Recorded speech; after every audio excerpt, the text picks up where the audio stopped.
between a student and a salesman. First, you have some time to look at questions 1 to 10.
Now listen carefully and answer questions 1 to 10.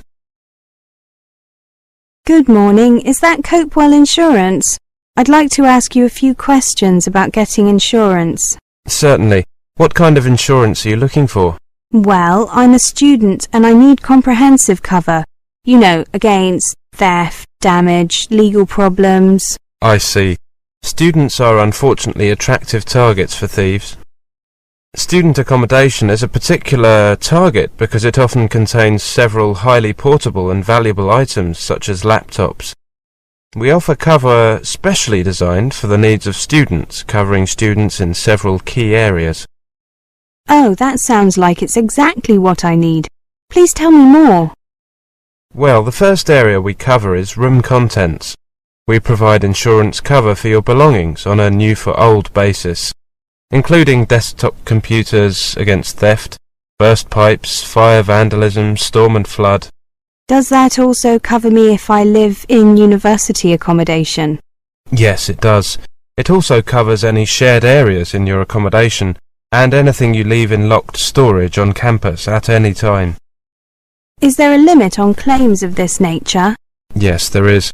Individual items are limited to £2,000 per claim, and the following items are limited to £600 per group per claim. Valuables, musical instruments and any data storage devices apart from computers, such as CDs, DVDs, cassettes and computer games. Clothes are limited to a maximum of £250. However, cover for items above these amounts is available for an additional premium. I see. And how about accidental damage?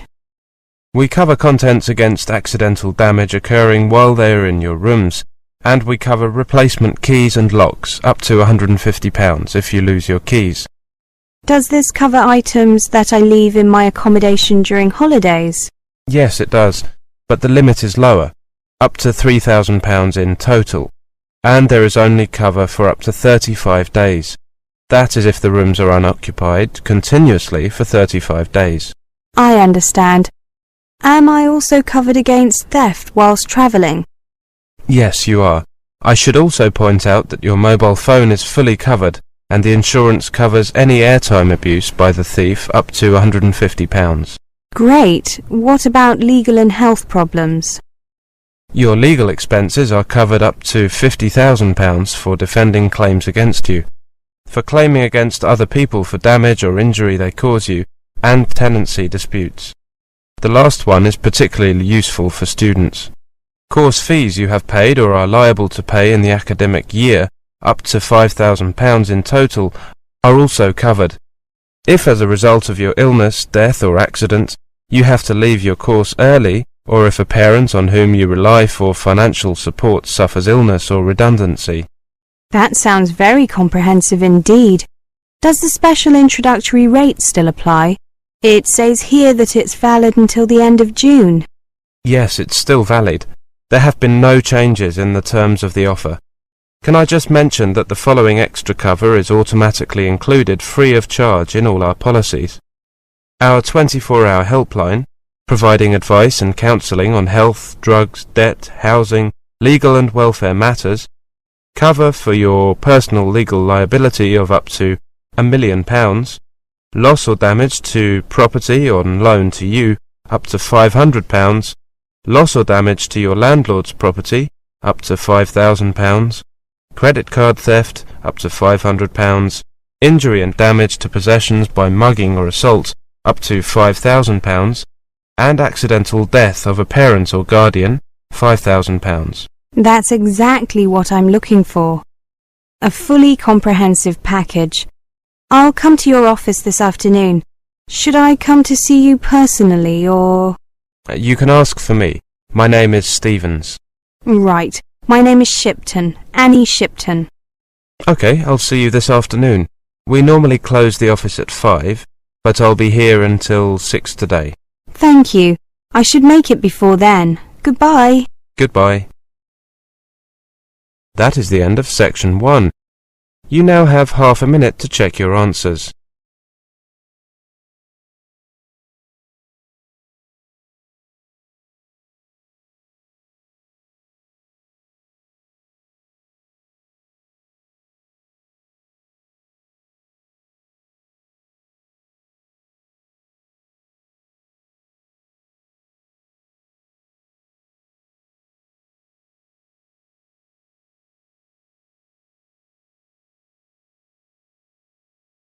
Now turn to section 2. Section 2. You will hear a lecture. First, you have some time to look at questions 11 to 20.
Now listen carefully and answer questions 11 to 20.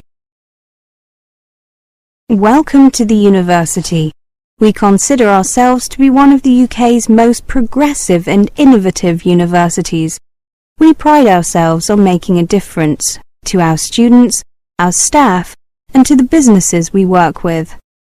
Our research and business ideas, alongside our highly sought-after graduates, contribute to the economic and social development of both our region and to the UK as a whole. Our teaching method and staff are first-rate and are supported by our world-class applied research. Our students are a diverse group and benefit from a tailored approach that helps them to get the most from their studies. Currently, 13% of all our students are mature and 9% are from outside the UK. Both of these figures are significantly higher for postgraduate students. We offer top-quality teaching and learning facilities and the ability to learn flexibly in a way that best suits their needs. For example, we are one of the UK's leading universities in e-learning and offer a range of distance learning and part-time courses, as well as the more traditional full-time courses. Our partners in industry choose to cooperate with because of our flexible, business-led approach and our high-quality research, facilities and students. Our partners include Sony, BP, the NHS, Network Rail, Cisco, SAP and Microsoft. Our facilities are state-of-the-art, and we have invested heavily in new technology over the last 15 years in order to ensure that our technological capability matches the cutting-edge approach of our teaching. We are recognized as a centre of excellence for teaching and learning, e-learning and employability. Our university plays a key role in the city and region in which it operates. We are located in both heart of Newtown and in its leafy suburbs, and our 28,000 students add to the vibrancy and diversity of the city. Let me tell you a little about our campuses. Right in the heart of Newtown's busy city centre is the university's City Campus, a welcoming modern environment with some of the finest learning and teaching facilities in Europe. Around this hub revolves a flourishing, diverse academic community. Our second campus, only a couple of miles away, is a complete contrast. The tranquil Academia campus is set among lawns and trees in one of Newtown's leafiest suburbs, just as typical of this city, England's greenest, as the bustling city centre. In May 2005, we opened the impressive Health and Wellbeing Building at Academia campus. The £15 million beacon for health and social care education was officially opened by our University Chancellor, Professor Hall, and provides world-class facilities for our health and social care students. Plans for further development of both campuses are already well advanced, with the university planning to replace its third campus at Salt Lane with a new home for the Faculty of Computing, Engineering and Sciences at City Campus. It's not only the university environment that's popular with students. The city of Newtown is a big attraction too. Home to two universities with more than 50,000 students, plus Europe's largest further education college and the headquarters of Learn Direct, Newtown is very much a learning city.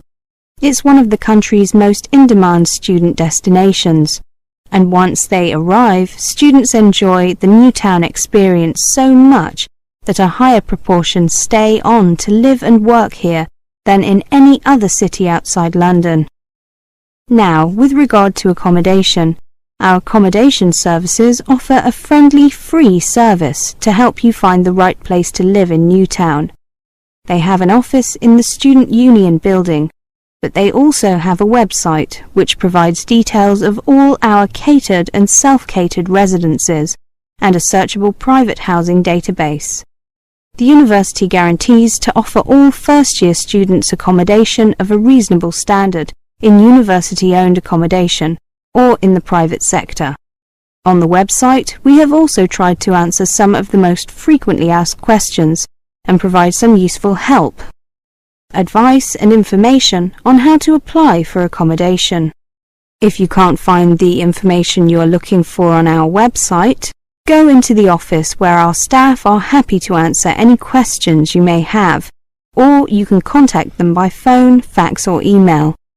The university is sensitive to the accommodation needs of individuals and provides both single-sex accommodation and accommodation that is suitable for students with disabilities and special requirements. We also cater to the needs of mature and international students. That is the end of section 2.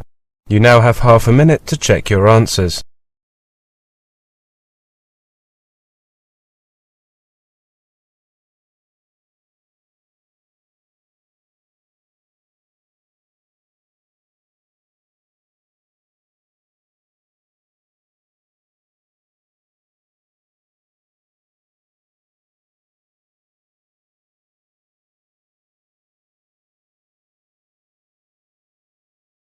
Now turn to section 3.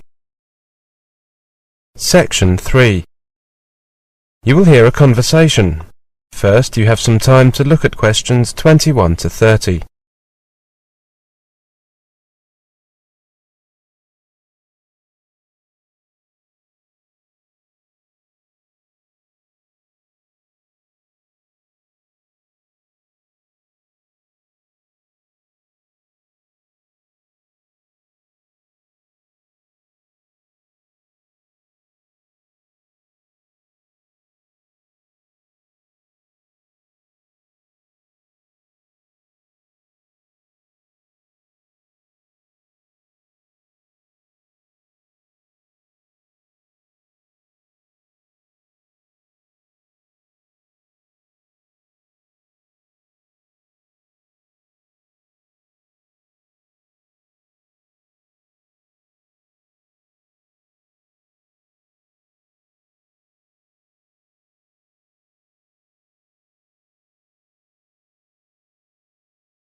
Now listen carefully and answer questions 21 to 30. Okay, everyone. We've been asked to think of the characteristics of good teachers and those of good learners. Mike and myself volunteered to look at the former, whilst Janet and Tim took on the latter. Mike, you've got our list. Okay, everyone. This is what Cindy and I came up with. First, the teacher needs to be a good communicator. The teacher needs to be able to speak clearly and to explain what things mean. Taking this idea a bit further, the teacher should have an interesting voice. Schoolwork is often boring enough without having a teacher with a boring voice. Yes, the teacher should sound interested in the subject. This might help the students to be a bit more lively and interested. We also thought that a good teacher should get to know his or her students. We don't mean that he or she should try to make friends with the students. That's generally considered a bad idea at primary and secondary schools. We mean that the teacher needs to know something of their backgrounds and their interests. The third thing is that a good teacher must know his or her subject inside out at the required level. It would be a disaster if the students knew more than the teacher. This means that the teacher must be well trained and fully familiar with the curriculum, not only at the current level he or she is teaching, but also at the previous levels, so that he or she knows what the students already know. Or at least should know. You could say that a good teacher is aware that what is taught is not always the same as what is learnt. Good point, Janet. Our next point is that a good teacher pulls you up one step at a time. They see that the gap between where you are and where you need to go is small enough to breach, so you can move up steadily, one step at a time, but large enough to signify true, real progress. Another thing is that teachers are guides, sometimes even role models for students. Much of one's character is shaped by the teachers. So, as a good teacher, you must be honest and be patient. In addition, a good teacher must dress tidily, so as to set an example and to look professional. So, Janet and Tim, over to you. Well, we come up with a whole list of things. First, a good student is active. This encompasses a wide range of things, not only getting on with the work assigned to them. For example, a good student will ask questions, particularly when they don't understand something, or for confirmation. He or she is motivated to learn and has study goals, either general goals such as getting into university, or specific goals for things that he or she wishes to learn in the next month. A good student is disciplined. Now, we don't just mean good behaviour. We mainly mean that he or she has the discipline to stick to a good study routine. This includes reviewing and previewing work. Tim will tell you what else we thought of. We also thought that a good learner focuses on finding reasons why to do something, not on reasons not to do something. Poor students usually tend to offer the immediate response, but, "Yeah, I've seen that a lot." Haven't we all? A good student is aware that learning often happens days or months later. It is not always linear, and it is not always immediate. He or she sees learning as a long-term project, rather than modularizing, if you like, into clusters of to-dos, example. Preparation for an exam. Many students will not do anything until about 2 weeks before a test and then cram. Then they wonder why they didn't do well. Exactly. Any other ideas? I think that a good student doesn't criticise teachers who have seen it all and done it all, and actually have a better idea of what students need. Nor do good students blame a teacher for his or her own lack of application. He or she accepts suggestions and tries to incorporate them into their learning. I think that the key point is that a good student sets up his or her learning to be enjoyable. That is the end of section 3. You now have half a minute to check your answers.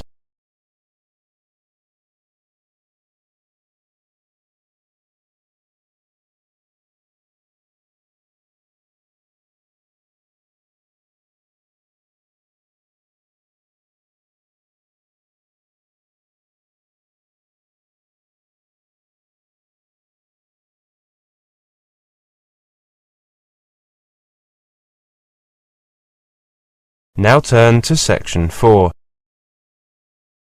Section 4. You will hear a presentation on writing an academic essay. First, you have some time to look at questions 31 to 40.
Now listen carefully and answer questions 31 to 40.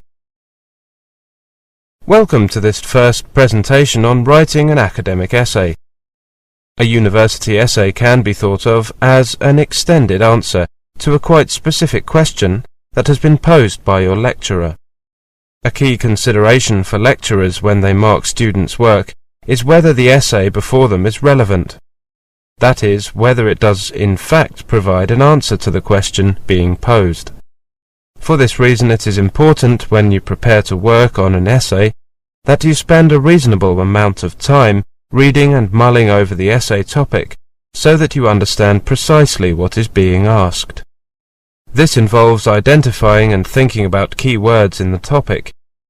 Among other things, this tutorial on essay writing is based on the following topic.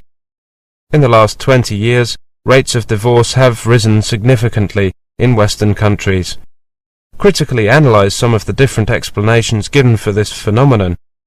In your discussion, you should consider what implications these explanations might have for social policy. Implication is a common term. Implications can be thought of as a set of ideas that follow on in some logical sense from a preceding set of ideas. In the case of this essay, the preceding set of ideas are the explanations for rising divorce. What is required then is that students consider what social policies might follow on from each of the different explanations considered. Note that the word phenomenon refers here to rising divorce. This means that the essay will need to be concerned with explaining why divorce rates have risen. Different explanations suggest that different analysts have come up with a variety of reasons for this happening.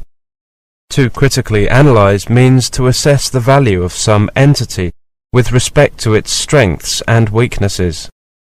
This entity may be a theory, a policy, an argument, a piece of research, etc.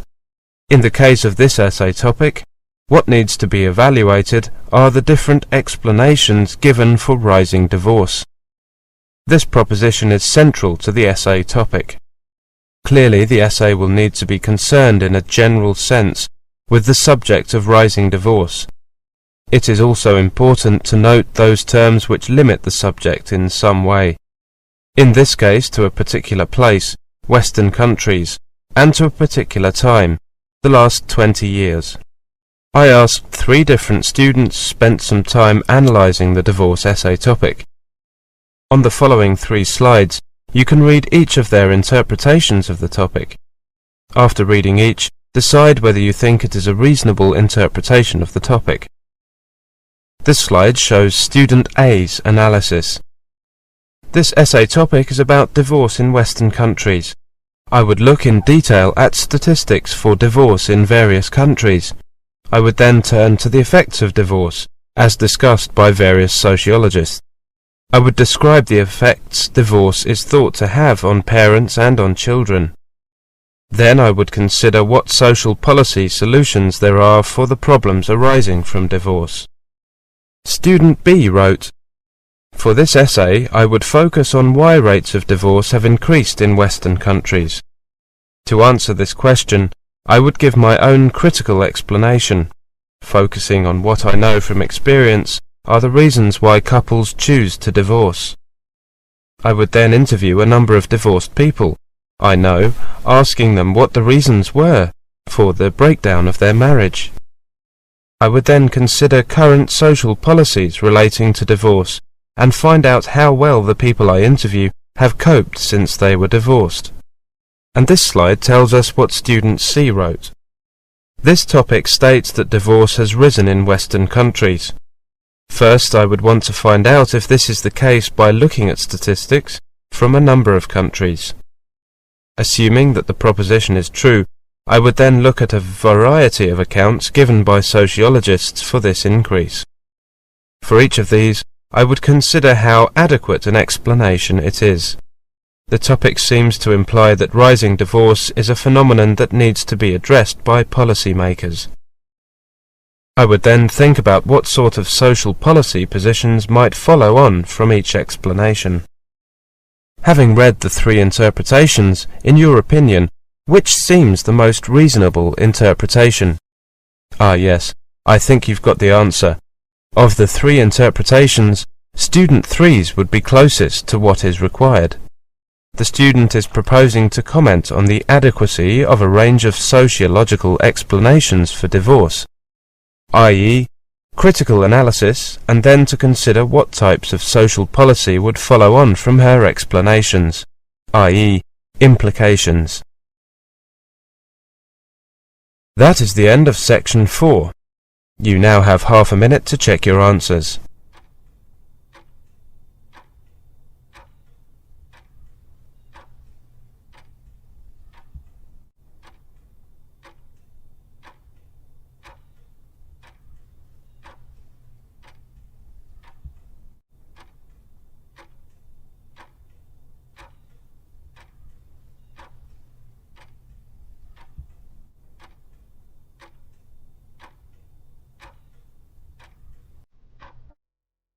That is the end of the listening test, the IELTS test.